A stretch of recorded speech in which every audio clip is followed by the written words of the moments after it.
Oke, Bu Ida, ini bagaimana update kasus melawan Sanjay sampai sejauh ini?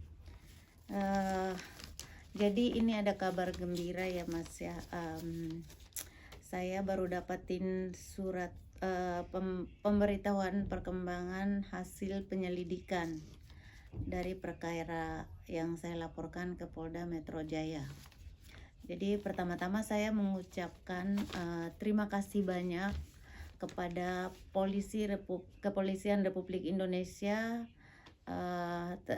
terutama ditujukan kepada Polda Metro Jaya, juga penyidik-penyidik yang ada di Harda 2 ya, unit 2 Polda Metro Jaya, atas atensinya ya, dimana kalau di kasus ini saya berhadapan dengan seorang yang pebisnis yang raksasa, pebisnis dalam tanda kutip. Bisnis beliau ini menurut saya adalah bisnis tipu-tipu ya, raksasa di Indonesia ini. Kenapa saya bilang gitu?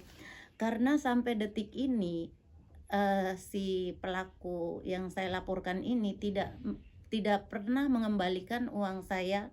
Bahkan semua member-member yang lapor ini bersama saya itu tidak pernah dikembalikan seperak pun ya.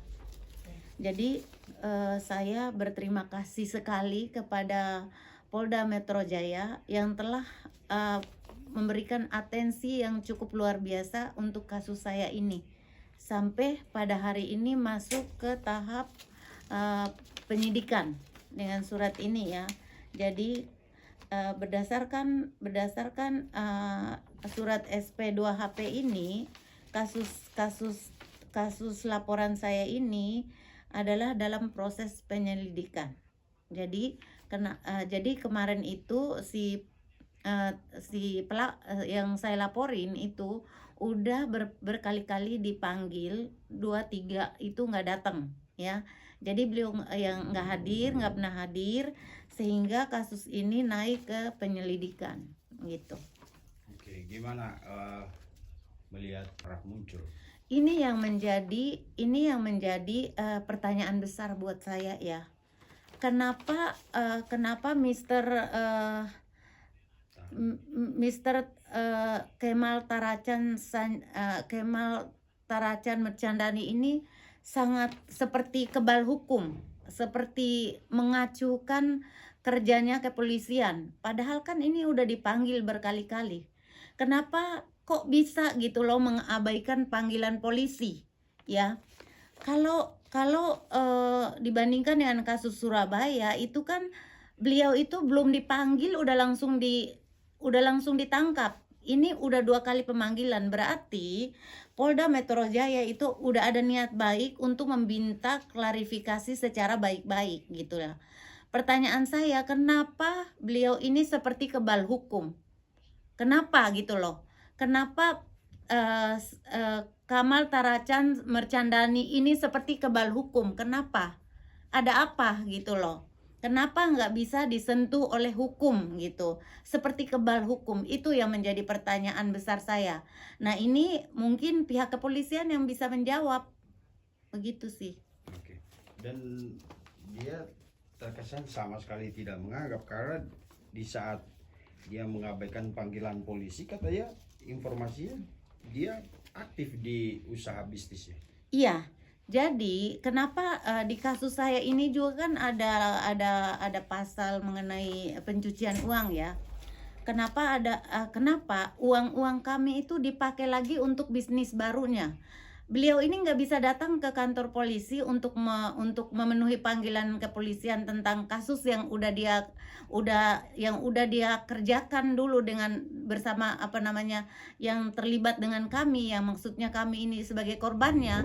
Beliau nggak bisa datang, tapi beliau aktif sekali memberi pembekalan pada bisnis barunya yang sekarang ini yang lagi berjalan, yang pembekalan yang dia bilang katanya ngasih mobil lah, ngasih segala macem lah dari bisnis barunya itu. Pak Sanjay ya, Anda jangan terlalu mengumbar-umbar janji melulu, sedangkan janji ke kami aja belum Anda bayar ini udah banyak beredar ya janji-janji barunya Pak Sanjay, memberikan mobil sport, inilah mobil sport lah, mobil apa namanya, supercar segala macam, memberikan A, B, C dan D. Anda tepati dulu janjinya ke kami yang udah duluan ini, yang udah mengalami kerugian banyak ini. Tolong ingat itu Pak Sanjay, ya. Tolong penuhi dulu janji ke kami dan kami laporin Anda ke Polda Metro Jaya atas kasus pencucian uang dan sebagainya. Uang kami jangan Anda pakai lagi untuk bisnis baru Anda. Tolong Pak Sanjay, catat itu. Penuhi panggilan polisi. Kalau tidak, polisi bisa jemput Anda. Oke. Dan teman-teman Bu Ida sekarang kelihatannya sudah kehabisan energi atau apa sampai sekarang. Dulu ada beberapa, sekarang sepertinya tinggal Bu Ida. Jadi teman-teman saya itu bukan, sebenarnya mereka itu sangat-sangat berharap kasus ini dilaksanakan ya Mas. Tapi berhubung mereka itu seperti kehabisan daya, kehabisan tenaga, kehabisan uang untuk bolak-balik melakukan segala macam negosiasi, baik itu ke demo, ke tempatnya Sanjay dan sebagainya, ke Polda Metro dan sebagainya. Jadi tuh tinggal saya yang masih bersemangat di sini Mas. Namun teman-teman saya masih menunggu karena setiap saat teman saya itu bertanya ya, kami yang ditipu ini oleh Mr. Sanjay ya, yang kena tipu ini. Kenapa bilang kena tipu? Karena duit saya sampai hari ini belum balik. Kalau seandainya duit saya udah ada yang balik, saya mungkin nggak berani ngomong ini ya.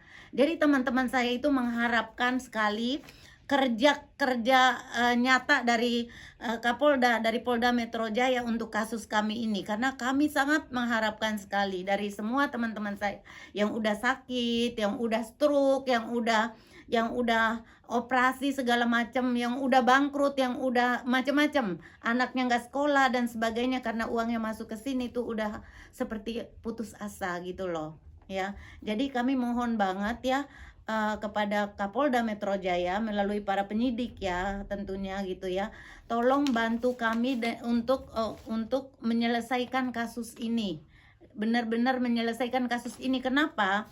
Karena uang kami ini, kami rasa uang kami ini dipakai lagi untuk membuat bisnis baru yang iming-imingnya persis seperti yang waktu bisnis yang kami jalankan. Dan ini terbukti bisnis itu adalah bisnis tipu-tipu menurut saya ya.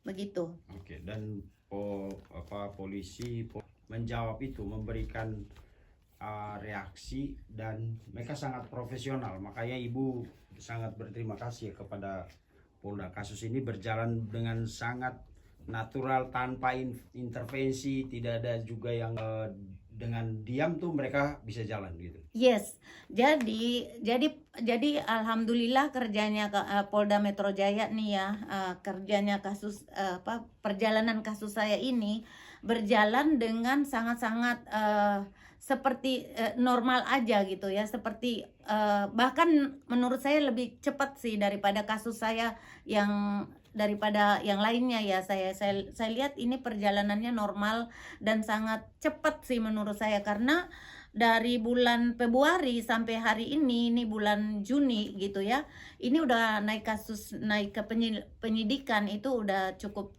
cepat ya. Jadi benar-benar kerjanya polisi ini menurut saya profesional sih Bang. Ibaratnya nggak ada saya harus nyambangin terus, harus bla bla bla, nggak ada ya. Jadi ini kasus berjalan dengan sangat profesional, dikerjakan oleh Polda Metro Jaya.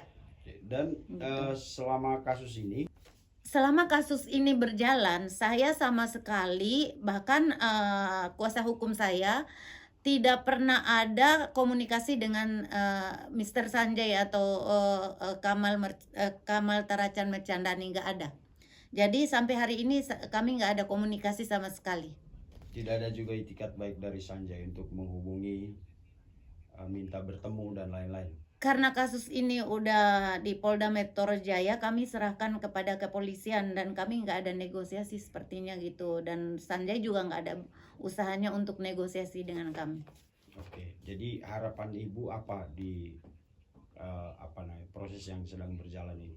Harapan kami polisi Republik Indonesia jangan kalah sama Sanjay, jangan kalah sama Kamal Taracan Merchandani yang telah banyak mengorbankan rakyat Indonesia dalam hal bisnisnya dia, dalam menjalankan bisnisnya dia. Karena ini sesudah kasus saya ada lagi korban-korban baru yang menjalankan bisnis bersama Mr. Sanjay. Harapan saya polisi profesional dan tolong atensinya untuk Mr. Sanjay ini. Oke. Nah, apa yang mau disampaikan ke Sanjay? Mr. Sanjay, saya berpesan pada Anda, ya, udah terlalu banyak janji-janji Anda kepada kami, ya, dan satu pun janji-janji Anda, ya, baik itu secara tertulis berupa maupun secara visual dan audio, itu banyak sekali janji-janji Anda dan saya punya buktinya janji-janji Anda, dan itu udah saya serahkan semua kepada Kepolisian Republik Indonesia. Bahkan bisnis-bisnis baru Anda, ya, yang sekarang lagi Anda jalankan, lagi Anda sibuk sekali melakukan bisnis baru Anda tidak peduli dengan kasus yang udah ada di Polda Metro Jaya. Tolong Anda kooperatif dan silakan memberikan klarifikasi sehingga kasus kami ini selesai dan bisa ada jalan keluarnya. Karena kami semua yang udah merasa tertipu ini sangat-sangat menderita atas kelakuannya Mr. Sanjay, ya. Mr. Sanjay, tolong, kasus ini Anda mau bawa kemana, kami tunggu, ya. Dan kami akan tetap memberikan niat baik kepada Anda untuk cepat-cepat menyelesaikan kewajiban Anda kepada kami melalui Polda Metro Jaya.